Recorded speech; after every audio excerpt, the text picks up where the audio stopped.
Lance, another Saturday, another 3 points. We've beaten Woodbridge here 3-0 at the Just George Stadium. Can I get a word in the game from you?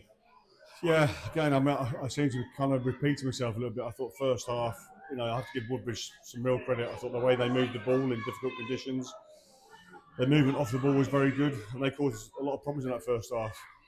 But on the flip side of that, we didn't start well. We were lacklustre again today in that first sort of 30, 35 minutes.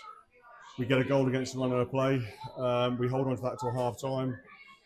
We have some choice words, but in a way that is constructive, in a way because I think that the players needed that reminder today.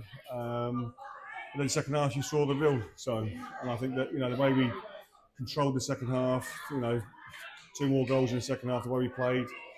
Again, is credit to them as a group because they've listened at half time. We were nowhere near good enough at half time, and if it wasn't for Josh Pope's couple of saves, then we could have been behind at half time comfortably. So we're lucky not to be 2 goals down at half time. And if I'm honest, the way we come out the second half, I think just shows how we are growing as a squad in the sense that how they're learning from it and they're inspired to do better. So to come out 3-0, another clean sheet, yeah, very happy. What do you think clicked second half then? You said you had the words at half time, but on the pitch, what do you think it was? We were talking about our distances and when we went to press and when to press. Our goal comes from that in the first half, and we press on the right trigger and we get the ball back in their own sort of 18-yard box area.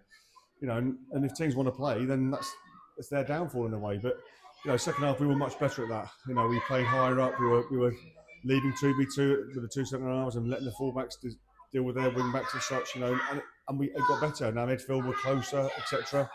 And I think if you look at it, if you analyse it, that's what we did so much better in the second half. We were, and they couldn't really deal with us in the second half. And I think 3-0 then becomes a comfortable result. Lewis Jackman wasn't included in today's matchday squad. Obviously, he came off injured last week. Can I get an update on him? How's he feeling? He went to see a physio. It's a strained hamstring, so not a pull, which is a good thing. But there's no point in him being involved today. Won't be involved on Tuesday. We'll assess him later next week and see if he's about for possibly next weekend. But again, that might be a bit too early. But he'll only be a couple of weeks, hopefully, at most.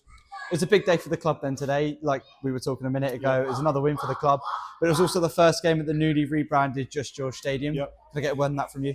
Yeah, it's lovely. Obviously, it's been the Julius Martin lane for God knows how many years. So, sponsors come in, add a bit of money to the football club, which helps, obviously. But it's just, things change, and things move on as such, But it'll always be probably, Julius Martin lane to a lot of people, a bit like Cambridge United and the Abbey. It's just another step in the right direction of a growing football club. And Community Day as well. It's been a great success. How happy are you with the fans, especially behind the goal? Yeah, it was nice. Yeah. I suppose that whoever the drummer is, he needs a 3 pint perhaps if he's old enough. But yeah, it's lovely when you get the ball. I met all the sort of ball boys before the game as well, and had a little chat with them, and it's just nice to see because that's that will be the future eventually. And if you keep them happy and excited about coming to your local football club. That's what it's about, and and sounds no different. We want the community to be part of our football club. Attention shifts to Tuesday night. Then you talked about it a minute ago. We've got West Ratting in the Cambridge Cup. Can I get one in that game from you? It'll be a totally different game. They'll be physical. They'll be in your face. They'll be horrible. They'll be loud. They'll be everything that you, as an experienced player, would relish on. We have a young side, so it'll be interesting how we cope with it. Obviously, played in pre-season, and they're a decent side. They've got players that have played at this level before, played higher as well, and so it's not just some pub Sunday team, if you like. They're a decent side, West Ratting. They're run by a good guy in Lee Miller. They'll come here thinking they can get something out of it. We beat them last year in the same competition, so let's hope we can do the same again.